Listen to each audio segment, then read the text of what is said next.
France শীঘ্রই Macron থেকে মুক্তি পাবে, এরদোয়ানের আশা। ইরানকে লেকচার দেওয়ার আগে নিজেদের আচরণ ঠিক করুন, ইউরোপকে জারিফ। ইরান নিয়ে মুখ খুললেন বাইডেন, বিজ্ঞানী হত্যা ইরানের সঙ্গে বোঝাপড়াকে জটিল করবে।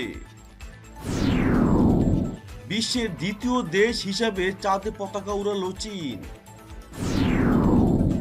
ইরানি হামলা থেকে নিজ বিজ্ঞানীদের সতর্ক করল ইসরায়েল। ভুলে নিজ সেনাদের উপর বোমা বর্ষণ করল সৌদি। এবার ইরান সীমান্তে দেওয়াল তুলল তুরস্ক। ইসরায়েলের সঙ্গে সম্পর্ক গড়তে স্বাধীন ফিলিস্তিন চায় সৌদি। ইউরেনিয়াম সমৃদ্ধকরণ বাড়ানোর পরিকল্পনা আইএইকে জানিয়েছে ইরান। আমেরিকার সাথে সংঘাতে তৈরি হচ্ছে চীন, মার্কিন গোয়েন্দা প্রধান। সোমালিয়া থেকে সব সেনা প্রত্যাহারের নির্দেশ দিয়েছে পেন্টাগন।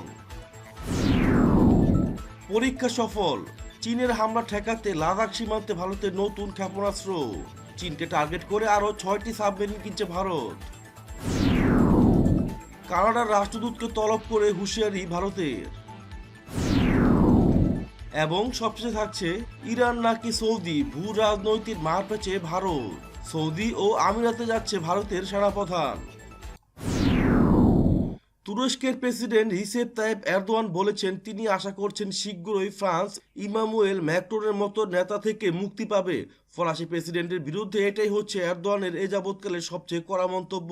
তুর্কি প্রেসিডেন্ট বলেন ম্যাক্রন হচ্ছে ফ্রান্সের জন্য একটি বোঝা। প্রকৃতপক্ষে ফ্রান্স এবং ম্যাক্রন একটি বিপজ্জনক সময়ের মধ্য দিয়ে যাচ্ছে। আমি আশা করছি যত তাড়াতাড়ি সম্ভব ফ্রান্স ম্যাক্রন থেকে মুক্তি পাবে।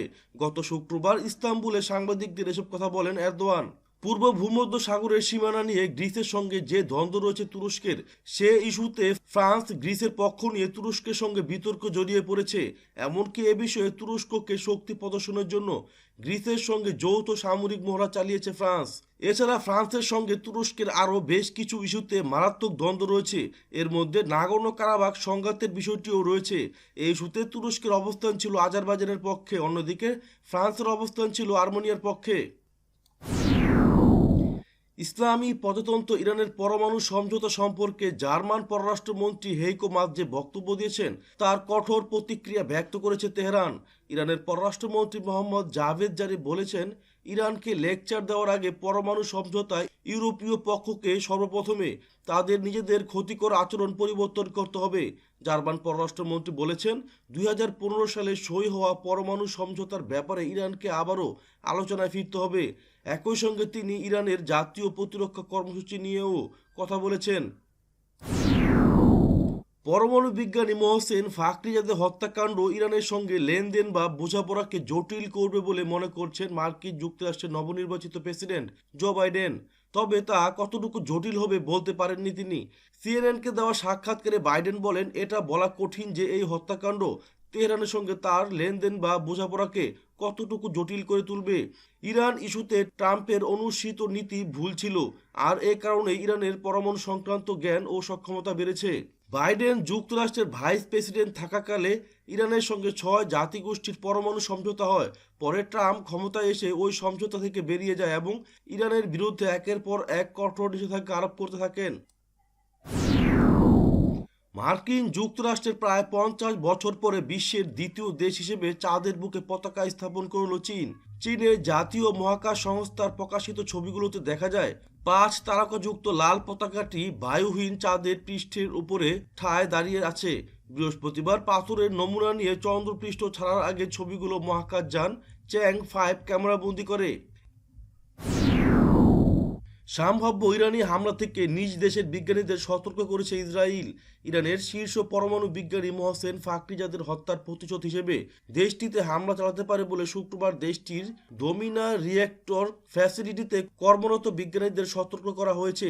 ইসরায়েলি ব্রডকাস্টিং কর্পোরেশন নিউজ নেটওয়ার্কের বরাতে তুর্কি সংবাদ মাধ্যম ইয়ানি শাফাক জানিয়েছে ডোমিনা রিয়েক্টর ফ্যাসিলিটিতে কর্মরত জ্যেষ্ঠ বিজ্ঞানীদের সতর্ক করেছে দেশটির কর্তৃপক্ষ।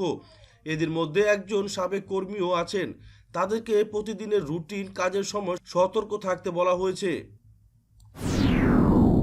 ইয়েমেনে নিজেদের ভাড়াটে সেনাদের উপর বোমা বর্ষণ করেছে সৌদি আরব। শুক্রবার ভোরে সৌদি জঙ্গি বিমানগুলো ভুল করে মায়ারি প্রদেশের রাফওয়ান এলাকায় আব্দ রাব্বু মনসুর হাদির নেতৃত্বে পরিচালিত ভাড়াটে সেনাদের একটি অবস্থানে উপর্যুপরি বোমা বর্ষণ করে। এতে এই গোষ্ঠীর ব্যাপক ক্ষয়ক্ষতি হয়েছে এবং অনেক অস্ত্রধারী হতাহত হয়েছে। আব্দ রাব্বু মনসুর হাদি হচ্ছেন ইয়েমেনের সাবেক প্রেসিডেন্ট। তিনি পদত্যাগ করার পর আবারও প্রেসিডেন্টের পদ পাওয়ার লোভে সৌদি আরবের হয়ে কাজ করছেন। তার সঙ্গে নিজ দেশের কিছু অস্ত্রধারী যেমন রয়েছে, তেমনি বিভিন্ন দেশ থেকে সৌদি অর্থে ভাড়ায় আনা অস্ত্রধারীরাও কাজ করছেন।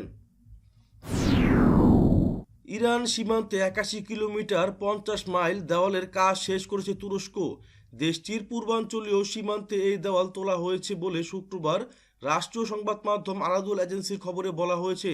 দেশটির স্বরাষ্ট্রমন্ত্রী সোলেইমান সোইলু টুইটারে আগারির প্রদেশে নির্মিত দেওয়ালের একটি ছবি পোস্ট করে এই খবর জানিয়েছে।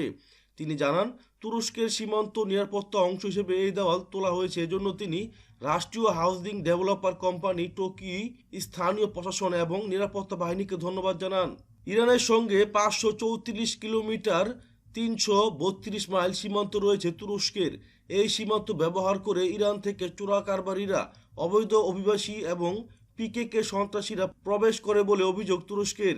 এই দেওয়াল সীমান্তের নিরাপত্তা বৃদ্ধিতে সহায়তা করবে বলে তাদের প্রত্যাশা। স্বাধীন ফিলিস্তিনি রাষ্ট্র না হওয়া পর্যন্ত ইসরায়েলের সঙ্গে সম্পর্ক স্বাভাবিক করবে না সৌদি আরব।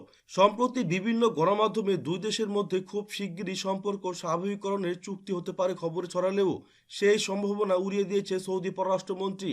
তিনি স্পষ্ট জানিয়েছেন, ইসরায়েলের সঙ্গে স্বাভাবিক সম্পর্কের জন্য আগে স্বাধীন ফিলিস্তিন প্রয়োজন। শুক্রবার মে 2020 নামে একটি আন্তর্জাতিক সম্মেলনে যোগ দিয়ে সৌদি যুবরাজ ও পররাষ্ট্রমন্ত্রী ফয়সাল বিন ফারহান আল সৌদ বলেন, ইসরায়েলের সঙ্গে সম্পর্ক স্বাভাবিককরণের আমাদের একটি শান্তি চুক্তি দরকার, যা মর্যাদা সম্পন্ন ফিলিস্তিন রাষ্ট্র এবং এমন কার্যক্ষম সার্বভৌমত্বের অধিকার প্রদান করবে যেটি ফিলিস্তিনিরা মেনে নিতে পারেন। ইরান ২০১৫ সালের পরমাণু চুক্তি ভেঙে ইউরেনিয়াম বৃদ্ধিকরণ বাড়াতে মাটির নিচের প্লান্টে কয়েকশো অত্যাধুনিক সেন্ট্রিফিউজ বসানোর পরিকল্পনা করেছে।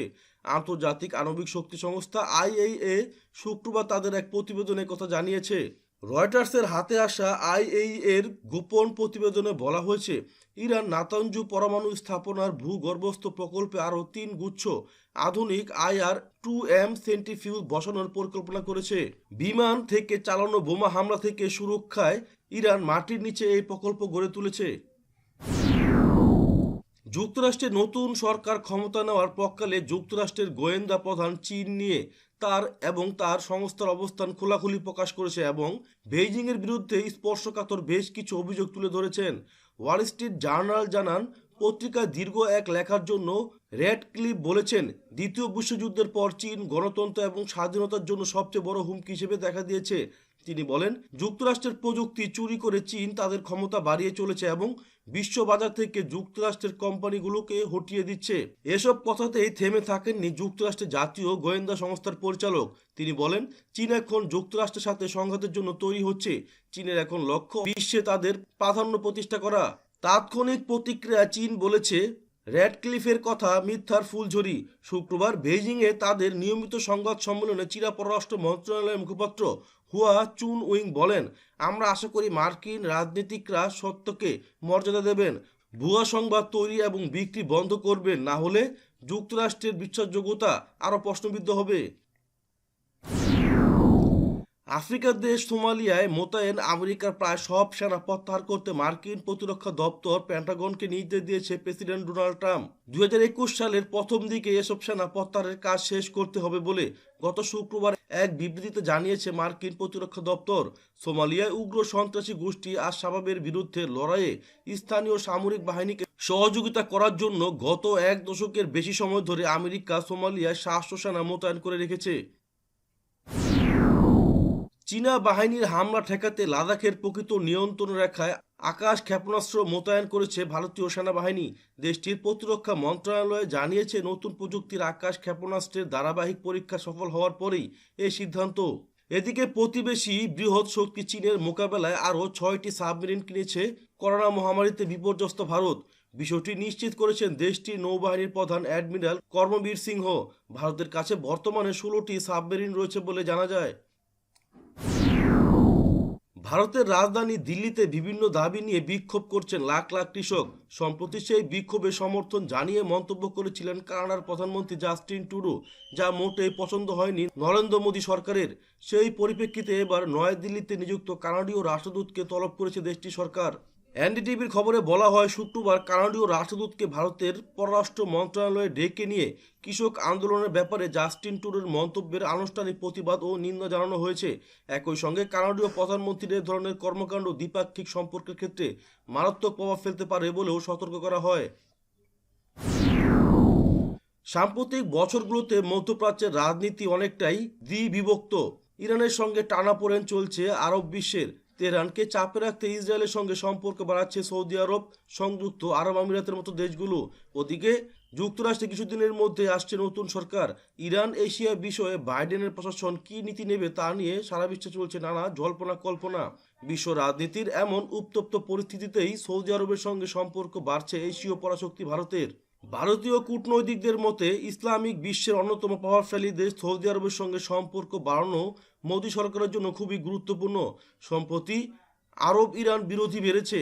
ইসরায়েলের সঙ্গে হাত মিলিয়ে সৌদি আরব ও সংযুক্ত আরব আমিরাতের মতো দেশগুলো ইরানকে কোণঠাসা করতে মরিয়া।